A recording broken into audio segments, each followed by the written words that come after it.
There's a lot of talk about this. আইপিএলে দল না পেয়ে শাকিব খানের অনুরোধে এবার বিপিএল মাতাতে ঢাকায় পাড়ি দিচ্ছে ডেভিড ওয়ার্নার। হঠাৎ আইপিএলকে ধুয়ে দিয়ে বিপিএলকে নিয়ে দারুণ সুখবর দিয়ে যা বললেন ডেভিড ওয়ার্নার, বিস্তারিত ভিডিওতে দেখুন।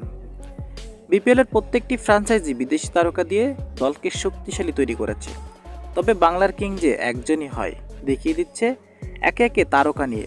তবে কি এবার বিপিএলের ট্রফি জেতার পথটা এগিয়ে থাকবে সবার প্রথমে ঢাকা ক্যাপিটালস? আগামীকাল টি স্পোর্টসের দেওয়া সংবাদ মাধ্যমে শাকিব খান বলেন, ডেভিড ওয়ার্নার, সুনীল নারিন, আন্দর রাসেলের মতো ক্রিকেটারদের ঢাকা ক্যাপিটালসের হয়ে খেলতে দেখা যাবে।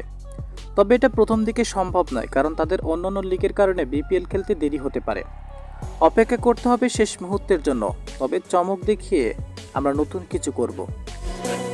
তাই তো হঠাৎ ডেভিড ওয়ার্নার লাইভে এসে আইপিএলকে নয় বিপিএলকে নিয়ে প্রশংসা করেছে, যা সত্যি সবার জন্য প্রশংসনীয়।